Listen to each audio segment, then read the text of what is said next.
우리 교회의 정체성, 또 우리의 믿음이 무엇인지, 우리가 왜 이 교회에 모여야 되는지, 이런 부분들을 사실 잘 우리가 탐구하고 거기에 대한 부분들을 발표를 하지 않았습니다. 오늘은 거기에 대한 부분들을 오전과 오후를 좀 나누어서 함께 살펴보는 시간 가지도록 하겠습니다. 자, 오늘은 교회의 정의, 우리의 믿음, 그리고 또 이 세 가지를 한번 살펴보겠는데요. 신학이 도대체 뭔가? 제목의 그 이름이 도대체 뭐야? 이렇게 이제 정해봤습니다. 신학이 도대체 뭘까?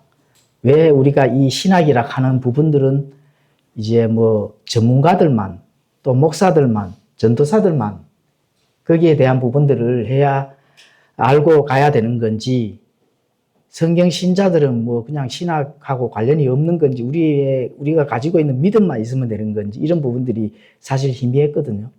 그런데 킹 제임스 성경을 믿고 하나님의 말씀을 나누고자 하는 그런 신자라면 반드시 알고 넘어가야 되는 부분입니다. 그래서 그런 부분들을 선명하게 우리가 한번 살펴보는 시간 가지도록 하겠습니다. 자, 교회의 정의, 또 믿음이 무엇인가? 우리가 성경 말씀을 하나 찾아서 함께 읽고 시작하도록 하겠습니다. 마태복음 16장 18절 한번 전부 다 살펴보시면 좋겠습니다. 자, 마태복음 16장 18절을 다 찾으셨으면 함께 읽도록 하겠습니다. 시작. 이 반석 위에 내가 내 교회를 세우리니 지옥의 문들이 이기지 못하리라. 그렇습니다. 예수님이 베드로에게 하신 말씀은 아니고, 전체에게 말씀했다고 이렇게 이제 볼 수가 있는데요. 예수님께서 이 반석 위에 내가 내 교회를 세운다고 이렇게 말씀하거든요. 그렇게 세웠을 때, 뭐 당연히 지옥의 문들이 이기지 못한다. 지옥은 우리가 죽어서 가는 지옥을 또 뭐 포함이 되겠지만은, 이 삶 속에서도 지옥에서 가야 될 그 주인공들이 함께 하기 때문에 그렇습니다. 삶 속에서도 지옥의 문들, 그 누굴까요? 그건 마귀와 사탄이거든요. 사탄의 활동이 항상 이 세상을 지배하기 때문에 그렇습니다. 그렇다면은 사단들이 이 세상을 지배하도록 하나님께서 허락을 해 주셨기 때문에 그렇거든요. 그러면 우리가 어떻게 돼야 될까요? 항상 사단들과 싸워야 되겠죠. 마귀들과 싸워야 된다는 거거든요. 그게 이제 교회의 할 일이고, 특히 오늘날 세대에서 성경 신자들이 할 일입니다. 그래서 반드시 알고 넘어가야 되는 부분이 교회, 믿음, 신학, 이 세 가지는 공통적으로 알고 넘어감으로 해서 우리가 해야 될 그 위치, 또 나아가야 될 전투의 힘이 바로 거기서 나오는 거거든요. 그래서 그런 부분들을 한번 함께 나눠보도록 하겠습니다. 자, 교회는 지역교회, 또 우주적인 교회, 뭐 이렇게 나눠질 필요가 있거든요. 자, 지역교회는 완전한 교회는 아닙니다. 우리가 지금 현재 모여있는 이 교회가 지역교회거든요. 성경에 보면은 뭐 고린도교회, 에베소교회, 또 계시록에 가보시면은 7교회 나오잖아, 그죠? 그 교회가 지역교회입니다. 보이는 교회. 그렇죠. 그런데 그 지역교회는 부족하고 흠이 있는, 심지어는 구원받지도 못한 자들도 함께 있을 수가 있다 하는 게 지역교회입니다. 그래서 항상 완전함으로 나아가야 될 필요성을 가지고 있는 부분이 지역교회다. 이렇게 이제 볼 수가 있습니다. 그러면 예수님의 내 교회는 내가 구원을 받아서 예수님 몸에 붙어 있는 신자라 하면은 당연히 그거는 뭐 보이진 않아죠. 그거는 예수님의 교회. 이렇게 나누어질 수가 있는 겁니다. 그는 완전한 교회가 되겠습니다. 자, 그러면 교회는 개인이 아니라 공동체다. 공동체입니다. 왜냐하면 예수님과 함께 붙어 있는 우리 신부들이라 하잖아, 그죠? 이 신부들도 공동체지, 개인이 따로 떨어져 있다 하면 개인이 되겠죠. 그래서 뭐 문제가 생기죠. 그래서 반드시 공동체라 하는 그런 부분들을 이해를 해주시면 좋겠습니다. 공동체라 하는 거는 성경에서 비유로 나타냈는데 그게 뭐냐 하면은 바로 건축입니다. 건축. 집을 건축한다. 그래서 우리 신자들은 예수님도 그 기초, 철학하거든요. 반석, 반석이라고 하잖아요. 돌이거든요. 그리고 우리도 돌입니다. 산돌. 예, 그래서 그 돌로 예, 건축으로 집을 지어서 간다 하는 그런 비유를 예수님께서 사용을 하셨다. 자, 그러면은 집을 짓기 위해서는 반석, 즉 기초가 튼튼해야 되겠죠. 예. 이 반석 위에 내가 내 교회를 세운다고 예수님께서 말씀하셨으니까 반석이 부실하면 안 되거든요. 그렇죠. 그러면 그 반석은 누구냐? 예수님이잖아요. 그럼 예수님은 오늘날 우리 과거에 2000년 전에 사도들과 함께 이렇게 생활하던 그 예수님이 아니잖아요. 그러면 어떤 게 예수님이에요? 성경입니다. 요한복음 1장 1절에 나오잖아요. 그렇죠? 그래서 그 성경이 부실하면 안 된다 하는 것을 우리가 이미 이제 가지고 그런 믿음을 가지고 사실 출발하는 것이 이제 교회의 공동체에 할 일이거든요. 자, 그러면은 기초는 예수 그리스도 라고 이렇게 되어 있기 때문에 자, 고린도전서 3장 11절에 가보시면 아무도 이미 놓인 기초 외에 다른 기초들을 놓을 수 없나니 이 기초는 바로 예수 그리스도시다. 예, 그렇죠. 자, 그리고 교회 성도는 일꾼이면서 벽돌이다. 이렇게 이제 볼 수가 있고 베드로전서 2장 5절에 가보시면은 너희도 살아있는 돌들로서 영적 집으로 건축되고 예수 그리스도께서 받으실 만한 영적 희생물을 드리는 거룩한 제사장이 되었다. 살아있는 돌들이라는 거죠. 영적 집으로 건축되고 예수 그리스도께서 받으실 만한 영적 희생물을 드리는 거룩한 제사장이라는 겁니다. 그러니까 우리가 하나님께 바로 직통으로 나아갈 수 있는 그런 누구라도 제사장이라고 하는 거. 이런 부분들을 꼭 기억하시면 좋겠습니다. 그래서 고린도전서 4장 16절에서 17절에 가보시면은 너희가 하나님의 성전인 것과 하나님의 영께서 너희 안에 거하시는 것을 너희가 알지 못하느냐. 누구든지 하나님의 성전을 더럽히면 하나님께서 그를 멸하시리니 이는 하나님의 성전이 거룩하며 너희가 그 성전이기 때문이다. 자, 그러면 우리가 지금 현재 육체를 가지고 이 땅에 지금 살아 있거든요. 살아 있는데 원래 우리가 지난주에 공부를 한 거는 우리는 이 육신은 예수 그리스도와 함께 죽었잖아요. 그런데 육체가 아직 그대로 살아있단 말입니다. 그래서 하나님께서 우리에게 허락해 준 것이 바로 성전이라는 겁니다. 우리의 몸이 성전이라다. 그렇죠? 예, 그렇게 하나님께서 허락을 해 주셨다. 그래서 성도는 하나님의 성전이다. 이렇게 보시면 됩니다. 이 교회가 성전이다 하면 큰일 납니다. 이 교회가 성전이라 하는 제1성전, 제2성전에서 그렇게 가르친다 하면은 뭐 바로 요 위에도 있죠. 강북성전. 이렇게 표현하는 그 순간 어떻게 돼요? 성경에서 벗어났다는 겁니다. 자, 그러면은 성경 기록은 성경 기록이 굉장히 중요하죠. 성경 기록이라 하면 성경이거든요. 자, 성경은 그러면 집을 건축을 짓기 위해서 성경은 뭐로 해당될까요? 바로 설계도라 하는 거. 설계도. 이게 설계도면이 되겠죠. 그래서 집을 건축할 때 설계도면 그대로 집을 건축해야 된다. 설계도면 그대로 건축하지 않으면은 어떻게 돼요? 뭐 당연히 부실공사가 되겠죠. 당연한 겁니다. 우리 대한민국의 아파트들이 부실공사가 굉장히 많았잖아요. 그죠? 순살 아파트라고 하고 뉴스 많이 나왔죠, 얼마 전에. 그렇게 되는 겁니다. 그래서 자칫 개인적인 주관적인 기술을 가미해서 짓게 되면은 결국 부실공사가 된다. 성경 기록대로 그 도면을 보고 건축을 해 나가야 된다. 물론 영적 건축이 되겠죠.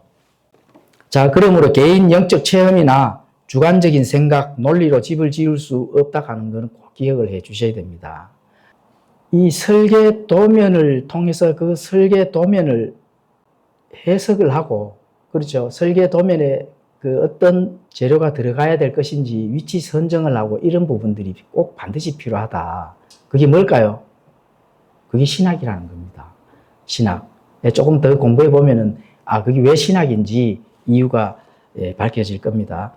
그래서 우리가 디모데후서 2장 15절에 가보시면은 너는 진리의 말씀을 바르게 나누어 너 자신을 하나님께 인정받은 자로 불꽃을 것이 없는 일꾼으로 나타내도록 연구하라. 이렇게 되어 있거든요. 연구를 사실 해야 나눌 수가 있거든요. 연구를 안 하면은 위치 선정을 못하고 건축집을 지을 때 잘못 지을 수가 있다는 거예요. 그렇죠? 그래서 연구를 하는 그것이 신학이다. 이렇게 이제 볼 수가 됩니다. 자, 너는 진리의 말씀을 바르게 나누는 것이 신학입니다. 나눈 것이. 내가 나눈가요? 당연히 나도 나눠야 되죠. 근데 내 스스로 나누는 거는 그것도 또한 또 위험하거든요. 왜냐하면 내가 생각하는 거와 이미 해가 왔는 거는 다르거든요. 그래서 그런 부분이 조금 다루는데 일단 조금 더 공부를 해 보도록 하겠습니다. 나누는 기술, 설계 도면을 해석하는 기술, 이것도 중요하잖아요. 그렇죠? 그래서 나누는 기술이 바로 신학 용어로는 뭐냐 하면은 하나님의 신학 용어는 아니고 그 전에 성경에서 가르치는 용어는 뭐냐 하면 하나님의 경륜입니다. 하나님의 경륜, 디스펜세이션 하죠. 그 경륜을 신학 용어로는 뭐라고 얘기할까요? 세대주의라고 합니다. 세대주의. 그 세대주의라고 하면은 이 세대주의만 있는 건 아니고 언약주의, 개혁주의 이런 부분도 있습니다. 그건 나중에 설명드리겠습니다.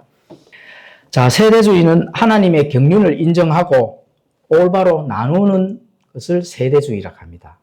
하나님의 경륜은 성경에 나옵니다. 사도 바울이 세운 그 하나님의 경륜. 그렇죠. 그래 나오는데 바로 이거를 적용하여 실천하는 것입니다. 그 집을 짓는 거예요. 집을 건축하는 거죠.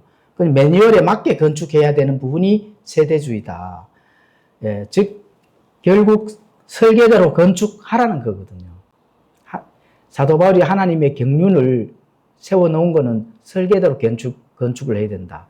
이렇게 이제 볼 수가 있습니다. 그 첫 번째가 예를 한번 들어보겠습니다. 자, 신약과 구약을 우리가 나누잖아요. 나누죠. 나누었다 하면 그게 세대주의입니다. 하나님의 경륜이거든요. 구약의 율법을 신약에 갖다 붙일 수 없잖아요. 그렇죠? 우리가 양 잡고 소 잡고 이렇게 구약에 했던 것처럼 그런 희생 헌물을 성전에 가져와서 드리는 게 아니잖아. 그렇죠? 그렇게 완전히 나눠가 분리를 시키는 것이 세대주의라는 거거든요. 그래서 율법을 은혜에 적용시킬 수 없다 하는 그런 부분들. 그게 세대주의입니다. 우리가 신앙생활 하다 보면은 영적 감각이 뛰어난 신자들이 많습니다. 그렇죠. 영적 감각.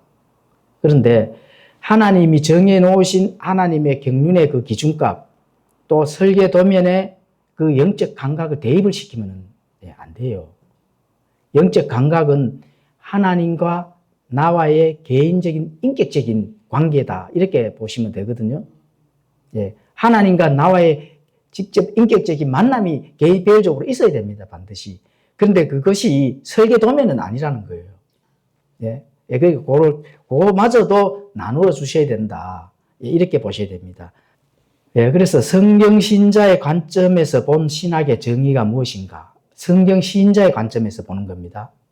우리가 배우고 있는 하나님이 우리에게 전달된 그 성경대로 믿는 성경신자의 관점, 그 신학의 그 노선이 있습니다. 우리가 반드시 그 노선으로 가는 거는 설계 도면으로 가는 그 노선이 정확하기 때문에 그 노선을 가는 거거든요. 그런 부분들을 한번 살펴보겠습니다.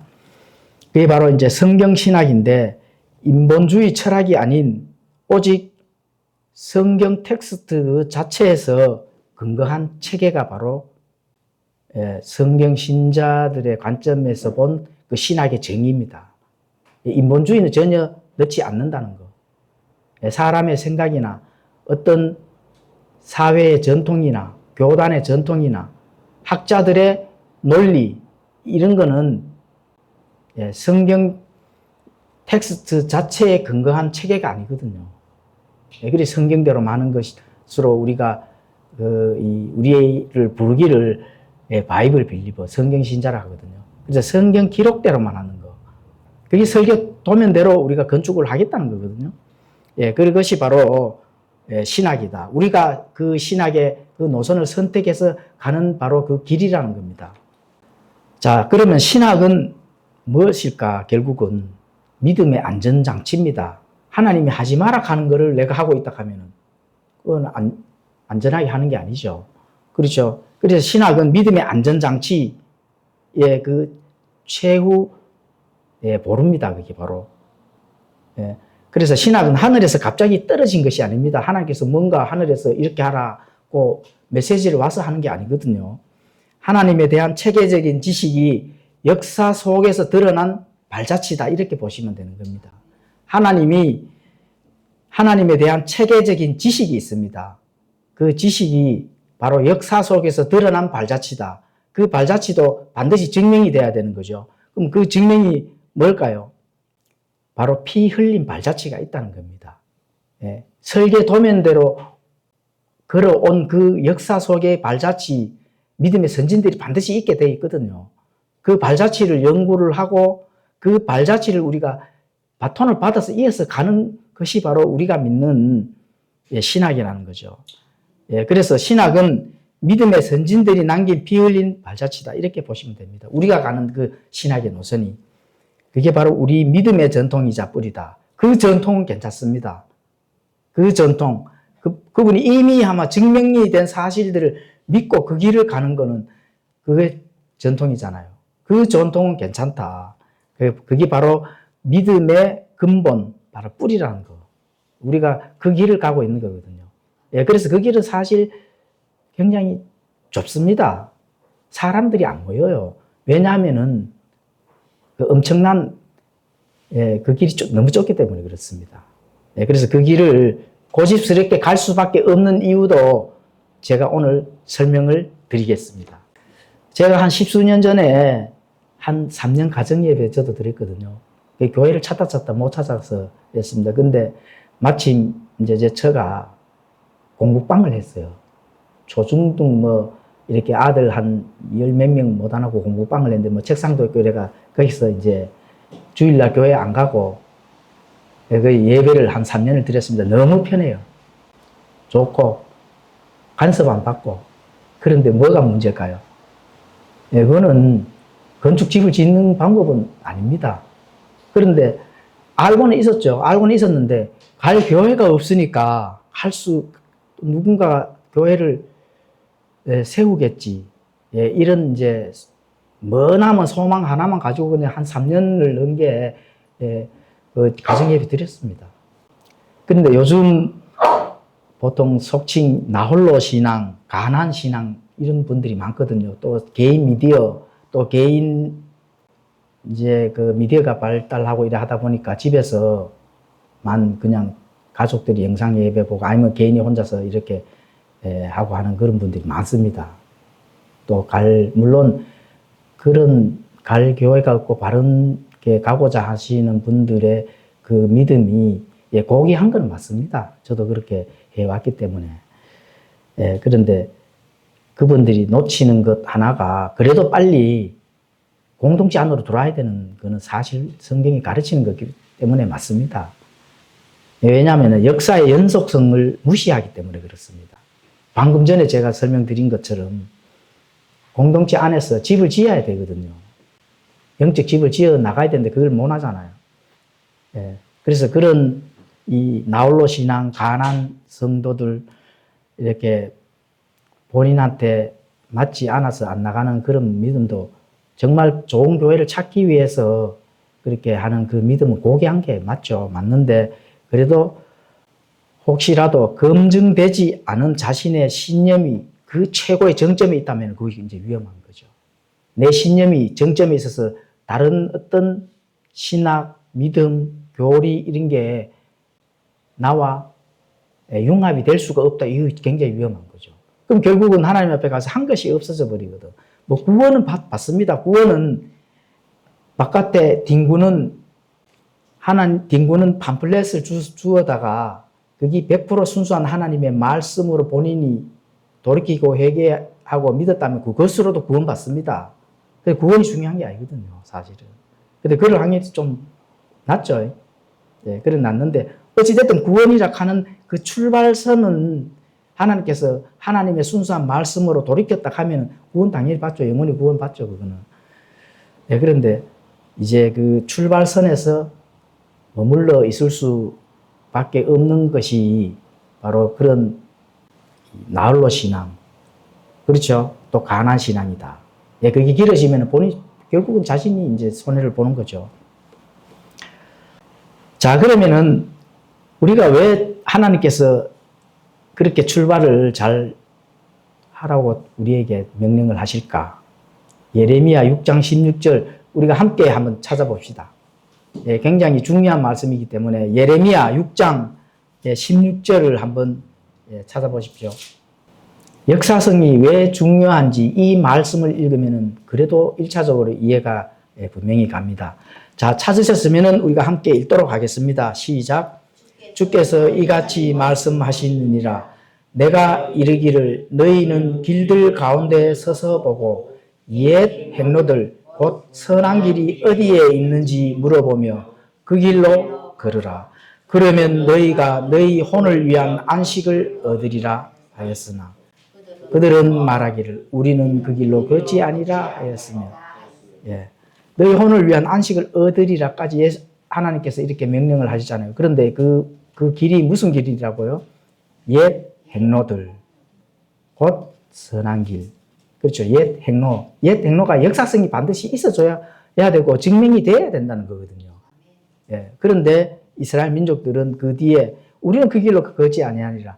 바른 거를 가르쳐 주는데도 불구하고 받지 않는다면 결국은 어떻게 돼요? 하나님께서 멸망으로 갈 수밖에 없는 그 길이 될 수밖에 없다. 이렇게 볼 수가 있습니다. 바로 그 옛 행로는 반드시 증명된 하나님의 백성들이 그렇죠. 그 열매로 증명된 그 역사성이 반드시 있어줘야 된다 하는 거. 그 길을 가야 됩니다. 내가 새로 개발할 수 없는 일이거든요. 자, 그래서 그 길이 바로 믿음의 터다. 믿음의 터의 근본이라는 거죠. 믿음의 근본. 그죠? 자, 그것을 무시하면 안 된다는 겁니다. 자, 시편 11편 3편 이 믿음의 근본이 무엇인가? 기초들이 무너지면 의로운 자가 무엇을 할 수 있으리요? 이 말씀이 있습니다. 기초들이 무너지면 안 된다는 거죠. 믿음의 터. 그렇죠? 그래서 선진들의 발자취, 그 선진들의 발자취가 바로 신학이라는 겁니다. 그걸 무시하는 것은 마치 뿌리 없이 공중에 떠 있으려는 나무와 같다는 겁니다. 바람이 불면 금방 쓰러지겠죠.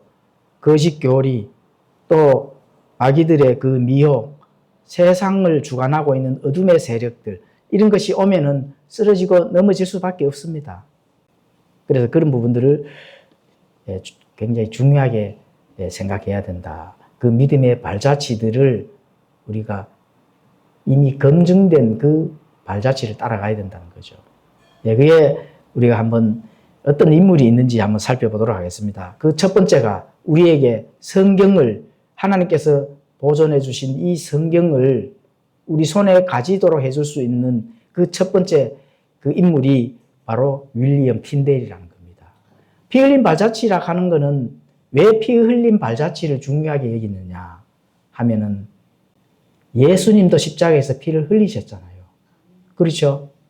그러면은 하나님께서 증명될 수 있도록 해주신 것은 반드시 피를 흘린 발자취가 있다는 겁니다. 순교자들이 있다는 거거든요.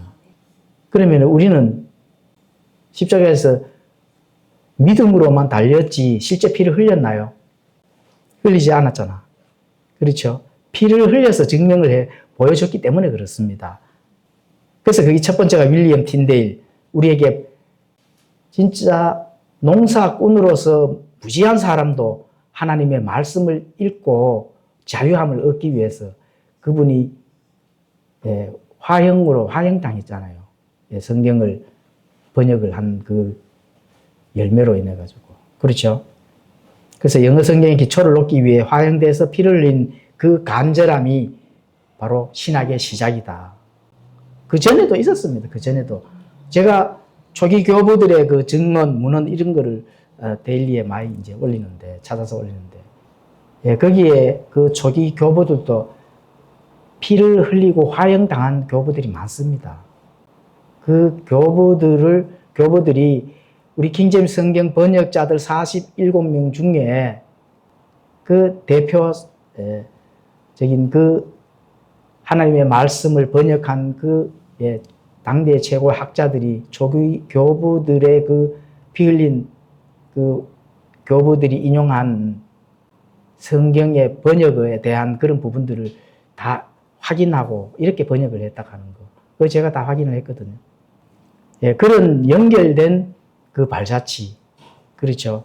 예, 그런 줄기를 우리가 지금 붙들고 있다 하는 거를 꼭 아셔야 된다는 거죠. 그 신학의 이제 시작이라는 겁니다. 그리고 KJV 역자들 41명이 하나님의 말씀에 더하거나 빼지 않기 위해 경외한 마음으로 작업했던 그 신중함, 그게 바로 우리 신학의 뼈대입니다. 그게 킹제임스 성경이잖아요. 네, 그래서 이 성경의 그 발자취의 그 줄기를 우리가 붙들고 있는 겁니다. 우리도 그렇게 가고자 하는 그 믿음을 가지고 있는 거고. 그렇다고 뭐 피를 요즘 뭐 피 흘리고 싶어도 피 흘리지 못하잖아요. 누가 뭐 핍박하는 그런 기관이 있습니까? 없잖아. 그렇죠. 그래서 우리의 믿음이 거기와 연결돼서 바르게 가야 된다 하는 그거는 변하지 않았습니다. 그리고 근본주의 선진들이 있습니다. 근본주의 선진들. 믿음의 그 선진들, 선배들. 예, 이런 부분들이 바로 20세기 자유주의 물결이 민물처럼 몰려오면서 성경의 무호성을 지키기 위해 타협하지 않았던 그들의 외침이 있습니다. 미국에. 예, 그게 이제 20세기 1900년도에 그거든요. 1881년도에 진화론이 나오면서부터 또 고등 비평 학문이 등장하면서부터 성경을 비평하기 시작했거든요. 예, 그런 것을 타협하지 않기 위해서 성경의 무호성을 외치던 그 믿음의 그 선진들이 있거든요. 예, 그 줄기를 또 틴데일의 그 피 흘린 발자취를 이어서 온 그 믿음의 신자들입니다. 그렇죠. 자, 신학은 우리가 길을 잃지 않도록 앞서간 성도들이 닦아놓은 안전한 이정표입니다. 이정표. 이정표가 없다고 하면 우리가 어떻게 가요? 자, 잠언 22장 28절에 가보시면 내 조상들이 세워놓은 옛 지교표를 옮기지 마라. 이렇게 말씀합니다. 이 지교표가 뭘까요? 경계선이거든요. 경계선. 경계선을 넘어서면 안 된다는 거죠. 그래서 이 고대에는 땅의 경계선이라 하는 그런 부분들을 경계를 해놨습니다.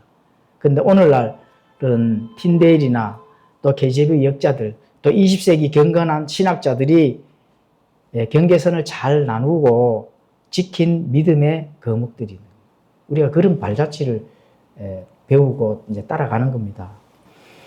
자, 피 흘린 발자취는 안락한 의자나 그런 편안함에서 나오는 게 아닙니다. 피를 흘렸는데 뭐 편안함이 될 수 있겠어요? 안락한, 편안한 평화 속에서 그게 뭔가 되겠어요? 안 되잖아요.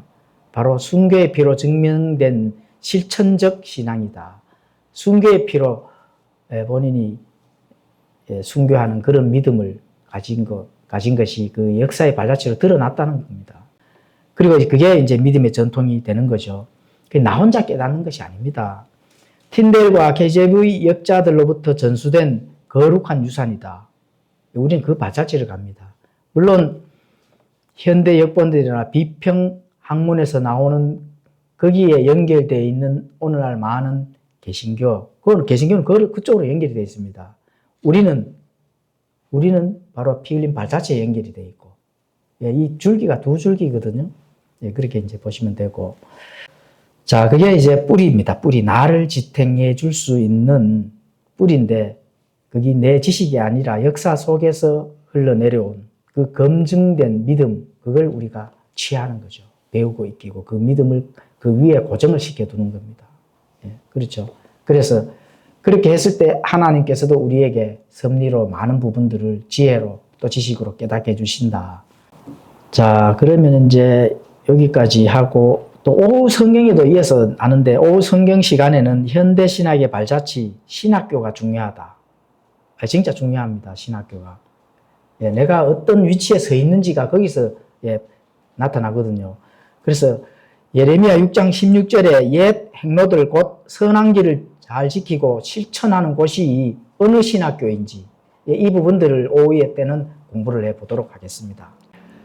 자, 그러면 세대주의에 대해서 살펴보겠습니다. 하나님께서 이렇게 우리에게 전달해 주신 또 사도 바울이 세운 하나님의 경륜, 디스펜세이션, 이 세대주의는 바로 단순한 지식이 아니고 성경적인 질서거든요. 그래서 성경의 해석과 적용은 어떻게 그러면 나누어져야 되는가? 예, 이런 부분들이 첫 번째로 중요합니다. 성경을 내가 읽으면은 어떤 마음을 가지고 어떤 지식을 가지고 내가 성경을 읽어야 되는지 그게 정립이 분명히 돼 있어야 아 그렇구나 하는 거 이해가 가게끔 되어 있습니다. 자, 그러면은 해석과 적용이 있습니다. 해석. 일단 해석을 해야 되잖아요. 그리고 적용을 해야 되거든요. 그러면 해석은 어떻게 해석을 해야 되는지 전달해 드리겠습니다. 자, 해석은 진리의 뜻을 발견하는 과정입니다. 성경 구절의 정확한 뜻을 결정하는 거죠. 그런데 그 해석은 종류가 세 가지가 있습니다. 첫 번째가 문법적 해석이 있다. 이거는 문자 그대로 해석을 하는 겁니다. 자, 현대 비평 학문에 연결되어 있는 개신교들은 영적 해석을 합니다. 우리는 문자적으로 글자 그대로 받아들입니다. 자, 그리고 문법적 해석, 역사적 해석이 있습니다. 역사는 역사 시대와 목적, 배경 등을 이해하고 수신자와 앞뒤 문맥을 맞게 해석을 해야 된다. 그렇죠. 그리고 신학적 해석. 신학적 해석은 하나님의 목적과 설계에 따라 해석하는 거다. 하나님의 목적이 뭔지를 알아야 되잖아요. 하나님의 목적이 뭔지 모르고 내가 해석을 하게 되면 그건 내가 복음이 되는 거죠. 하나님의 목적과 설계에 따라 해석을 하는 것이 신학적 해석입니다. 여기서 가장 중요한 게 사실은 신학적 해석이 중요한 거거든요. 문법적은 문법으로 우리가 따져보면 되잖아요. 문자 그대로만 받아들이면 되는 거니까. 역사는 역사 앞뒤 문맥이 역사 속에서 이렇게 이제 이루어졌구나. 이런 거를 역사 속에서 찾아보면 나오잖아요. 그런데 중요한 건 신학적 해석이 이제 중요한 거죠. 여기서 많은 부분들이 걸려 넘어진다. 영적 해석을 하는 거고. 우리는 문자적 해석을 하거든요. 근데 해석이 과연 우리가 마음대로 해석을 하라고 성경에서 그렇게 가르칠까? 절대로 아닙니다. 제가 보여드리도록 하겠습니다. 해석은 바로 창세기 40장 8절에 가보시면은 해석은 하나님께 속하지 아니하니까 이렇게 아마 명령을 해놨습니다. 그럼 해석은 누가 해야 돼요? 우리가 함부로 해석을 하면 될까요? 안 될까요? 안 되죠.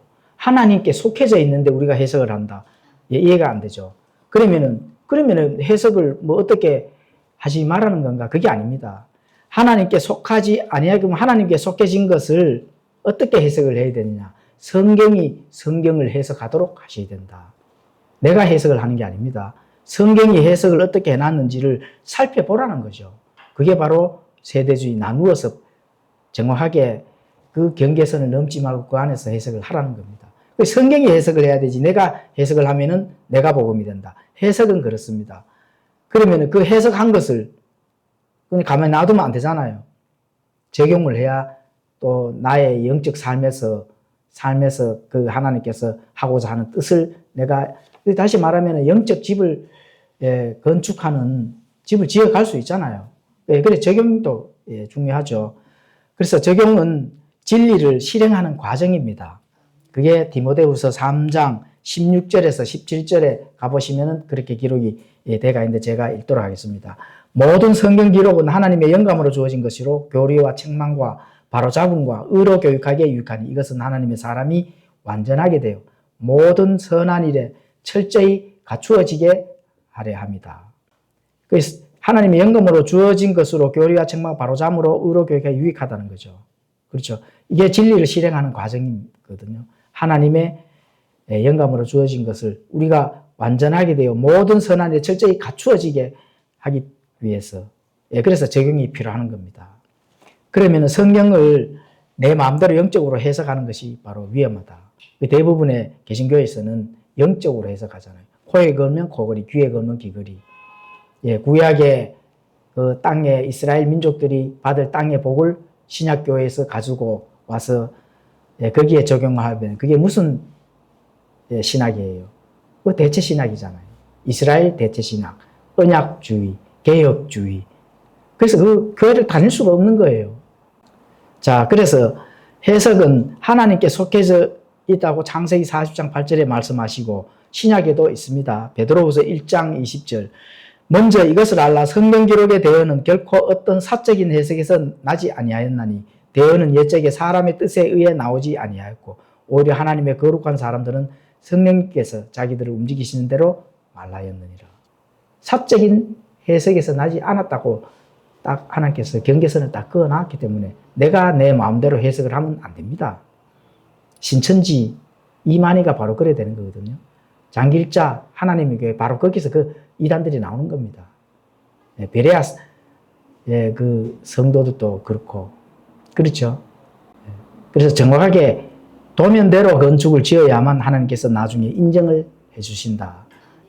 예루살렘 성은 물론 하나님께서 짓지만은 우리의 영적 건축집에서 나중에 융합이 된다 하는 거 반드시 기억을 해야 됩니다. 그러므로 디모데후서 2장 15절에 따라 내 생각과 의도로 맞지 않더라도 말씀이 나누어지는 지점에서는 멈춰야 됩니다. 그 경계선 안에 내가 이렇게 잘 해 가더라도 경계선 넘어가면은 안 된다. 그렇죠? 이걸 알 수가 있습니다. 자, 유대인에게 하신 말씀을 나에게 적용한다거나 또 환란 시대의 교리를 은혜 시대에 가져와서 그 주관적인 혼란을 초래한다든가 이렇게 되면 안 된다는 거죠. 그런 걸 버려야 되는 거죠. 그러면 우리 교회는 뭐 당연하죠. 예, 그런 거를 하지를 않습니다. 대체신학, 뭐 해석을 내 마음대로 이런 거 절대로 안 합니다. 그래서 혹시라도 개인 생각, 주관적인 이런 부분들을 들어가면은 안 되기 때문에 우리는 텍스트 그대로 정확하게 하기 때문에 뭐 장로교 목사들처럼 은쟁반에 구슬 들어가는 처럼 성경에 더하기 철학을 넣어서 그렇게 하지를 않습니다. 그래서 말이 좀 어둔할 수가 있어요.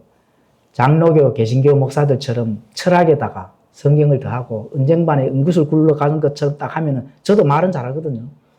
그러면은 엄청나게 내 안에 있는 생각의 주관적인 것이 쏟아낸다 하면은 그때 사람들은 이 퓨전 요리로서 맛은 좋습니다. 그런데 그게 다시 말하면은 나중에 문제가 발생이 된다 하는 거예요. 그렇죠? 정확한 하나님께서 우리에게 주는 그 해석은 성경이 해석을 한 것만 가지고 와서 하기 때문에 굉장히 딱딱하고 퓨전 요리처럼 맛이 없습니다. 진리는 맛이 없거든요. 내 몸에 좋은 이 약은 씁니다. 그렇게 이제 보시면 좋겠습니다. 그래서 우리 교회는 성경 기록도를 실천하는 성경 신자들의 모임이 되겠습니다. 그리고 이 혼란을 제거하는 가장 정직한 설계도 집진서를 가지고 있다. 이렇게 생각을 하시면 좋겠습니다. 왜 세대주의가 우리에게 가장 중요한가? 한국 교회에서는 언약주의, 개혁주의, 개혁 침례교까지 있거든요. 그래서 또 거기에 더해 가지고 은사주의, 자유주의 이런 신앙 노선이 있기 때문에 주의할 점이 굉장히 많습니다. 그래서 언약주의, 개혁주의 이런 것 안에서는 함정이 굉장히 많죠. 영적 해석을 하기 때문에 그렇습니다. 목사님들이 이 성경 다 인용합니다. 그래 되면은 내가 하나님께서 정해준 지계표는 어디 갔을까요? 고정된 게 없잖아요.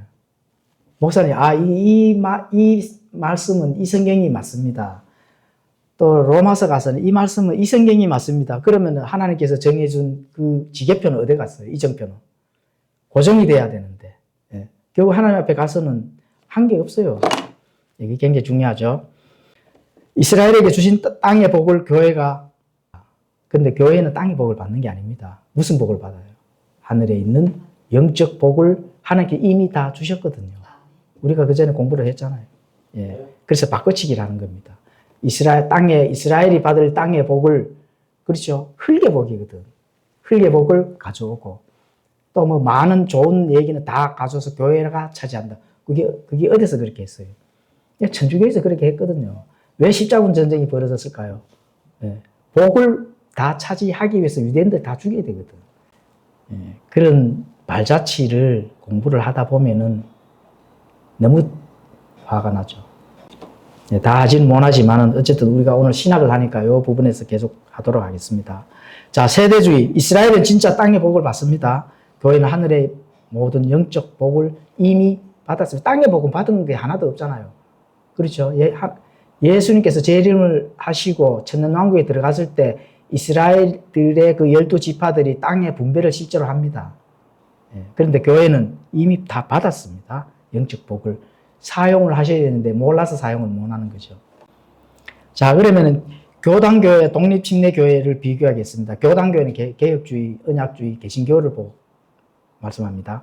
그리고 독립침례교회는 우리 같은 이런 고정된 하나님의 말씀에 그 고정된 교회, 독립적으로 세상과 타협하지 아니하고 나가는 교회를 독립침례교회라고 합니다. 세상과 인본주의, 비진리 이런 거는 절대로 타협 안 합니다.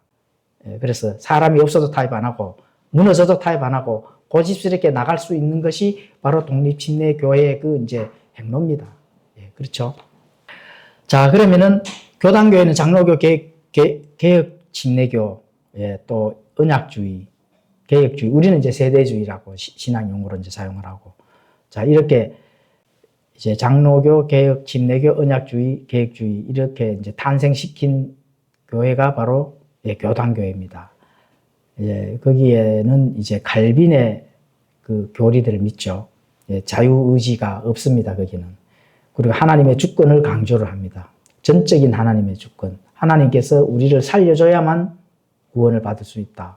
이렇게 이제 나가는 그런 신학을 믿습니다.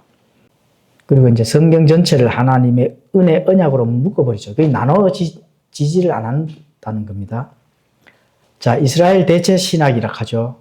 구약의 유아 할례가 신약의 유아 세례로 바뀝니다. 우리는 침례를 받잖아요. 그래서 세례를 받는데 가장 중요한 것이 구약의 그 유아를 8일 만에, 난지 8일 만에 할례를 시킵니다.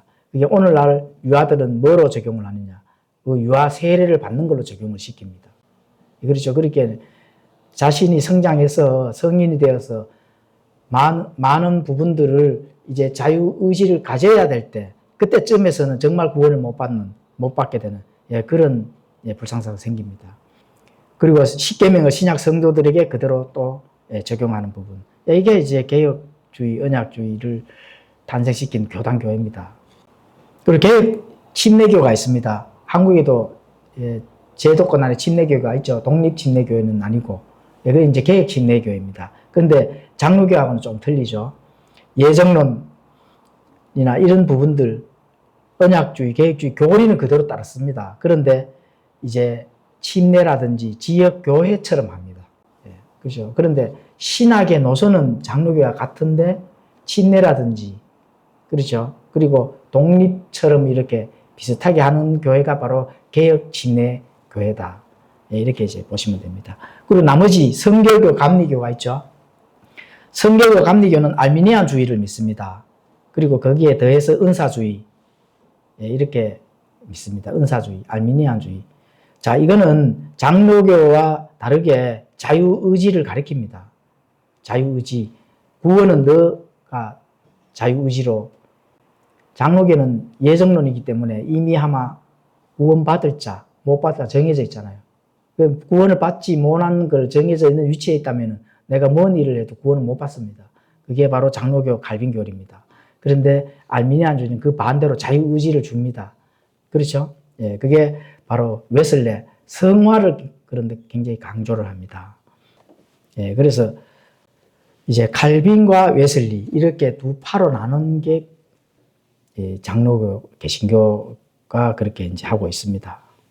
자, 그리고 칼빈 장로교 계열에서는 은혜의 성격은 거부를 할 수가 없다. 강제성이 있습니다. 내가 구원받기 싫은데도 이미 선택했다면 구원받아야 됩니다. 구원받고 싶은데 선택을 못 받았다면 구원 못 받습니다. 이런 교리가 되겠습니다. 그리고 웨슬리, 감리교는 거부를 가능합니다. 내 자유의지가 있기 때문에 내 지옥 가겠다 하면 지옥 간다 하는 거죠. 그렇죠. 그래서 그런 부분이 이제 다릅니다. 그리고 인간의 자유의지가 없는 상태에서는 은혜를 받으면 저절로 이제 믿어진다. 그러니까 성령님에 의해 가지고 이 의지를 일으키면은 그때서는 구원을 받는다는 거죠. 그렇죠. 그리고 이제 웨슬리는 은혜를 힘입어 내가 선택해야 된다. 이 차이점이 이제 다릅니다. 근데 웨슬리 감리교 쪽에는 구원이 또 성화를 너무 강조하다 보니까 죄를 많이 지면은 구원받았다고 취소가 됩니다. 그게 문제가 되죠. 그거가 다 단점이 있습니다. 그게 왜 그럴까요? 설계도면이 부실해서 갑니다, 사실은. 설계도면을 해석을 해야 되는데, 해석이 해석을 해야 되는데, 사람이 해석을 해버리니까, 웨슬리가 해석해가 거기다 교단의 교재로 딱 넣어버리면 어떻게 돼요? 구원은 취소가 된다. 그러니까 사람이 벌벌 떠면서 종의 역할을 할 수밖에 없습니다. 우리는 무슨 역할을 해요? 우리는 아들의 역할이 중요하다고 하는 거. 상속도 아들이 받지 종이 못 받습니다. 종의 위치에 있다면 당연히 벌벌 떨어야 되겠죠. 아들은 아버지와 아들 관계가 너 나가 이래 된다고 족바가 바뀌어집니까? 예, 그렇죠. 쉽게 생각해도 그렇게 바로 나오는데, 예, 그런 부분들이 아무리 설명을 해도 예, 따르지 않습니다. 자, 그래서 설계도 위치에 대해서 전달해 드리겠습니다. 조금 시간이 걸려도 예, 거의 다 왔네요. 자, 설계도는 우리 머리에 당연히 있겠죠. 예, 성경을 많이 읽고 또 신학의 그 발자취들을 탐구하고 연구하고 지식적으로 받아들였으니까 그렇죠. 그런데 공사는 누가 할까요? 실제 이제 몸이 하는 거잖아요. 예, 그 몸이 움직여줘야 됩니다. 거기에서 성경에서 나타나는 것이 바로 야고보서입니다. 야고보서. 믿음은 내 안에 내적 증거지만은 외적 증거가 필요하다는 거예요. 외적 증거가 뭘까요? 내가 실제 공사를 하는 것, 공사 현장에서 실제 공사를 하는 것이 하나님께서 요구를 한다 하는 거죠. 그게 야고보서입니다. 그래서 두 개가 잘 연결이 돼줘야 된다 하는 거. 자, 그래서 성경은 우리에게 머리 되시는 그리스도의 생각을 전달하는 설계도다. 예, 설계도. 성경은 설계도이기 때문에 우리에게 전달을 해주잖아요. 하지만 그 설계를 이 땅에서 설계대로 구현하는 그리스도의 몸 바로 지역교회다. 이렇게 이제 보면 됩니다. 고린도전서 12장 21절에서 22절 눈이 손에게 이르기를 나는 내가 필요 없다 할 수 없으며 다시 머리가 발들에게 이르기를 나는 너희가 필요 없다 할 수 없느니라. 아니라 몸에서 더 약하게 보이는 그 지체들이 더욱더 필요하다. 그렇죠. 아무리 보잘것없는 것이라도 몸에서는 예수님의 몸에서는 다 필요하다는 겁니다. 머리털 하나라도. 그래서 누구라도 구원을 받는다면은 각자가 해야 될 달란트의 그 역할이 있다는 얘기거든요. 예. 그래서 그래야 영적 집을 함께 지을 수 있는 거지. 내 혼자 공사판에 아파트 짓는데 혼자 짓는 분 있어요? 없잖아요. 각자 맡은 바대로 집을 짓잖아요. 똑같습니다. 영적 집도. 그래서 하나님께서 그 영적 집을 짓는 것으로 교회를 설명을 하고 있습니다. 잘집으로 금이나 은이나 보석으로 지어야만 불에 타지 않는다 하는 거. 그 사람이 그 사람을 심판하는 게 아닙니다. 내가 한 일을 불에 태워 본다는 거거든요. 내가 어떤 재료를 가지고 했는지, 집이나 나무나 그렇죠. 이런 걸로 지어서 허술하게 지었는지, 그리고 그 모래 위에서 지었는지, 아니면 반석 위에 금이나 은이나 보석으로 불에 태워도 절대로 타지 않는 걸로 지었는지, 이걸 본다는 거거든요. 예, 그렇죠. 영적 집은 혼자서 지을 수 없다. 예, 혼자 설계도를 지고 나는 손도 필요 없고 발도 필요 없어. 이렇게 하면 절대로 안 된다는 겁니다. 그래서 공동체가 필요한 거죠. 예, 그러면은 영원히 집을 짓지 못한다. 혼자서 지으려고 노력하면 안 됩니다. 예, 그렇죠. 많은 분들이 이제 뭐 성경 읽고 집에서 유튜브 보고 뭐 기도하고 이러는데 그게 그렇게 하는 게 나쁜 거다 이런 말이 아닙니다. 귀합니다.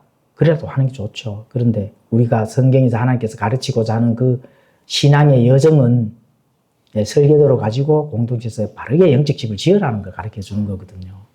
예, 그렇죠. 혼자서 설계 보고 이거 짓고 저거 짓고 그거 어떻게 합니까? 안 되잖아요. 그리고 혼자 또 쌓은 이 영성 또 하나님과 개인적인 인격 관계를 부정하는 게 절대로 아닙니다. 그게 반드시 있어야 하나님을 개인적으로 인격적으로 잘 만남으로써의 그게 정말 출발선이거든요. 예, 근데 그게 이제 자꾸 성장해 나가야 된다 하는 그런 부분이 사실 필요하잖아요. 성장해 나가야 된다. 어떻게 집을 짓고 서로 이제 고난 또 영적 전쟁을 해가면서 이렇게 집을 지어야 되는 그 과정이 사실 필요하다는 거거든요. 그래서 튼튼한 영적 집을 지어야 된다. 다 같이. 빌립보서 2장 12절에 14절을 그렇게 기록이 되어 있습니다. 그러므로 내 사랑하는 자들 너희가 항상 순종한 것 같이 내가 있을 때뿐만 아니라 지금 내가 없을 때에도 더욱더 순종하여 두려움과 떨림으로 너희 자신의 구원을 일하여 드러내라. 예, 워크아웃이거든요. 내가 가지고 있는 많은 좋은 영성 또 좋은 영적 자원들을 가지고 바깥에서 일하여 드러내라는 거거든요.